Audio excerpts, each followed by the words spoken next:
86 का आंकड़ा नीचे चल रहा है कि 86 लोग ईरान के इस हमले में घायल हुए हैं और उनका इलाज किया जा रहा है। तो ईरान का ये जो हमला हुआ, ये जो स्ट्राइक हुई, उसने काफी नुकसान एक तरीके से पहुंचाया है।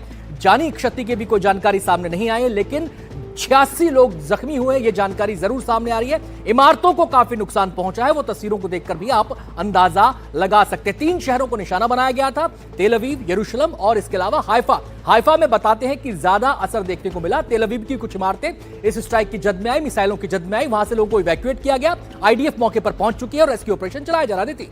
और ये हाइफा की ही तस्वीरें अनंत जो आप बात कह रहे हैं, हाइफा में जो मिसाइल अटैक हुआ है उसमें ज्यादा नुकसान पहुंचा है, क्योंकि यहाँ पर धुएं का गुबार जो आप देख रहे हैं वो है, रिहायशी इलाके जो हैं वो निशाने पर आए हैं और यहाँ पर ज्यादा बड़ा हमला इस तरह से देखा गया कि ज्यादा नुकसान हाइफा को पहुंचा है। और इसीलिए ये कहा जा रहा है, जो जानकारियां सामने आ रही है कि 10,000 लोग जो हैं वो करीब इजराइल छोड़ने की खबरें उनके सामने आ रही हैं। तो एक तरफ रेस्क्यू ऑपरेशन चल रहा है, लोगों को इवैक्यूएट भी किया जा रहा है। 86 लोग जख्मी हो गए हैं, ये खुद इजराइल की हेल्थ मिनिस्ट्री जो है उनकी तरफ से जारी बयान में कहा गया है। और 86 लोगों को अस्पताल में भर्ती करवाया गया है। यानी कि इजराइल पर जो अब हमला हुआ, ईरान की तरफ से कई मिसाइलें एक के बाद एक दागी गई हैं और उस हमले में इजराइल को बड़ा नुकसान यहाँ पर पहुंचा है। पिछले 10 दिनों से ये युद्ध चल रहा था, लेकिन अब अमेरिका की एंट्री के बाद ये और इंटेंस हो गया है और तेज हो गई है ये दोनों देशों के बीच की लड़ाई। क्योंकि अमेरिका, जिसे मध्यस्थ की भूमिका हाशमी साहब निभानी थी, जिस अमेरिका को, वो खुद अब अगर युद्ध में शामिल है, तो ऐसे में फिलहाल तो शांति की उम्मीद मुश्किल लग रही है।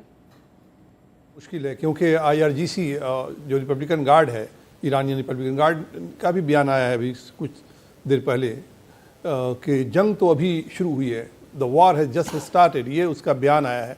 तो ये ओमिनस साइन है कि जंग अब लंबा चलेगा, क्योंकि ईरान इस तरह से सेफ पैसेज की बात हो रही थी। मेरा मानना है कि ईरान सेफ पैसेज इजराइल को आसानी से नहीं देगा। देखिए, कल ही हाइफा के मेयर का बाइट मैं देख रहा था, जिसमें उन्होंने कहा कि हम चाहते हैं कि ईरान के साथ सीज़ फायर हो। तो जाहिर सी बात है, हाइफा में काफ़ी नुकसान सिविलियन आबादी को हो रहे हैं और वहाँ के मेयर ने भी यह बयान दिया, जबकि काफ़ी सेंसरशिप वहाँ पे चल रहा है। हैरेट्स जो न्यूज़पेपर है उस पर बंदिश लगा दी गई है कि कोई भी खबर, हैरेट्स जो थोड़ा लेफ्ट लीनिंग माना जाता है, कोई भी खबर हैरेट्स नहीं दे सकता है। स्क्रीनिंग हाशमी साहब, कुछ क्षणों के लिए एक बार फिर से आपको रोक रहे हैं, माफी चाहेंगे यहाँ पर आपसे, लेकिन हम अभी जो तबाही की तस्वीरें दिखा रहे थे तेल अवीव की और हाइफा की, वहां पर किस तरह से 80 से ज्यादा लोग घायल हुए ईरान की स्ट्राइक में, वो भी है।